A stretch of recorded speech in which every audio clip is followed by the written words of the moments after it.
وہ ایک بچہ آیا نا اپنی ماں کے لیے لباس لینے کے لیے، اور پہلے وہ گیا اپنے چچا کے پاس، اس کی ماں بیوہ تھی اور اس کا لباس پھٹ گیا تھا، اور وہ اپنے چچا کے پاس گیا تو اس نے دتکار دیا۔ ماں نے اس کو روکا تھا بیٹا نہ جانا، لیکن اس نے کہا کہ تیرے بدن کے اوپر جو لباس ہے وہ بھی پھٹ گیا ہے اور جگہ جگہ سے جسم جھلک رہا ہے، تو میں اپنے چچا سے آپ کے لیے لباس لے کے آتا ہوں۔ پھر جو رویہ اس نے اختیار کیا تو واپس روتا ہوا آ رہا تھا، تو کسی نے راستے نے پوچھا کہ کیا ماجرا ہوا؟ اس نے کہا چچا کے پاس گیا تھا ماں کے لیے لباس لینے، اس نے دلا کے بھیج دیا۔ اللہ اکبر۔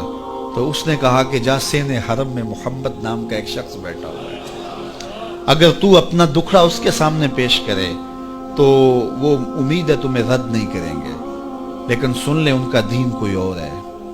اللہ اکبر۔ اپنے ماں کے پاس آیا تو ماں کو کہا کہ چچا نے رلا کے بھیج دیا، لیکن آپ کی حالت مجھ سے دیکھی نہیں جا رہی۔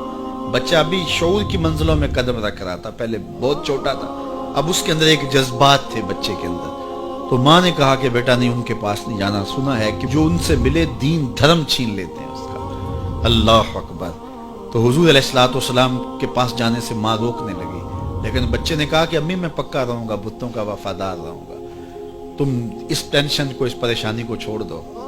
اور حضور کی خدمت میں حاضر ہوا۔ حضور صحن حرم میں چادر اوڑے بیٹھے ہوئے تھے، اور جا کے کہنے لگا میں پہلے بات آپ سے کر لیتا ہوں، آپ کا دین میں نے قبول نہیں کرنا۔ حضور مسکرا کے بولے بیٹا بتاؤ کس لیے آئے ہو؟ کہا میری ماں بے لباس ہے، میں آپ سے لباس لینے آیا ہوں۔ حضور نے چادر رحمت اتار کے اس کے کندھوں پہ ڈال دیا۔ اللہ اکبر۔ وہ واپس آ گیا اور ماں پر حضور کی چادر اڑائی۔ اللہ اکبر۔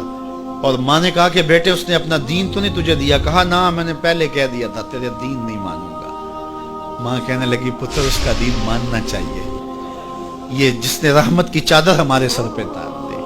اللہ اکبر۔ تیری تک کے ادامہ میں مرید ہو گئے۔ اس بوڑھی عورت کا قصہ بھی آپ نہیں بھول سکتے، جو گھر کا سامان باندھ کے اپنے دروازے پہ بیٹھی ہوئی تھی، اور اس نے سنا تھا مکے میں ایک جادوگر آیا ہے جسے ملتا ہے اس کا دین چھین لیتا ہے، کہیں ایسا نہ ہو کہ کہیں اس سے ملاقات ہو جائے اور وہ دین ہی میرا چھین لے، مجھے شہر چھوڑ دینا چاہیے۔ گھر کے تھڑے کے اوپر سامان باندھ کے بیٹھی ہے۔ حضور بھی گزرے، اس نے دیکھا تو کہا بھتیجے یہ سامان میرے سر پہ رکھ دے۔ حضور نے سامان اٹھایا، دیکھا تو بوجھل تھا، وزنی تھا، اور بڑھیا کو دیکھا تو کمزور تھی۔ تو کہا کہ بڑھیا اگر چاہو تو جہاں چاہتی ہو میں خود نہ چھوڑا۔ اس نے کہا اس سے بڑی مہربانی کیا ہوگی؟ حضور نے سامان اٹھایا ہوا ہے اور بڑھیا سے باتیں بھی کرتے جا رہے ہیں۔ تو بڑھیا کو کہا کیوں جا رہی ہے؟ اس نے کہا کہ سنا ہے یہاں ایک جادوگر ہے جو لوگوں کا دھرم لوٹ لیتا ہے، لوگوں کا دین لوٹ لیتا ہے۔ میں نے ساری زندگی بتوں سے وفا کی، میرے آباء و اجداد نے بتوں سے وفا کی ہے، میں چاہتی ہوں دین اجداد ہاتھ سے چھوٹ نہ جائے، آخر اس شہر میں رہتی ہوں کہیں مل نہ جائے۔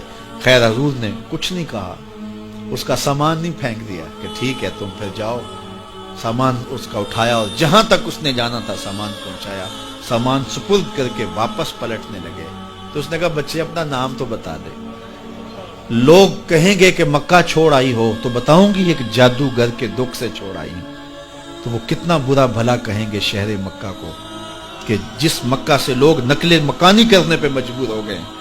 تو میں انہیں یہ بھی بتاؤں گی کہ جس مکے میں جادوگر رہتا ہے اتنا اچھا نوجوان بھی رہتا ہے، تو تیرا نام لیا کروں گی، تیرے قصیدے پڑھا کروں گی۔ تو حضور علیہ السلام مسکرا پڑے، کہا بڑھیا جس جادوگر سے بھاگ کے آئی ہے وہ تیرے سامنے کھڑا ہے۔ اس نے کہا سچ سے آپ ہی محمد ہیں؟ حضور نے فرمایا نام میرا یہی ہے۔ تو اس نے کہا پھر آپ کا جادو میرے پہ چل گیا ہے۔ اللہ اکبر۔ تیری تک کے ادامہ میں مرید ہو گئے، لوگوں کی خدمت کریں، بوڑھوں کے کام آئیں، دکھیوں کے کام آئیں، مصیبت زدہ کے کام آئیں۔ حضور یتیم ہو کے یتیم پرور تھے، لاچاروں کی مدد کرتے، لوگوں کے گھروں میں پانی بھر کے دے دیتے، اور دکھیوں کے کام آ جاتے اور مصیبت زدوں کے کام آ جاتے۔ تو حضور سے پیار کرنے والوں، امت میں آپس میں حسد نہ پھیلاؤ، بغض نہ کرو، نفرتوں کے پہاڑ کھڑے نہ کرو، ایک دوسرے سے پیار کرو، جڑو، امت وحدہ بنے، اور اپنے ماحول کو، اپنی معاشرت کو ایک خوبصورت معاشرت کا رنگ دو، اور اپنی زندگی کو حضور کے نام کر دو۔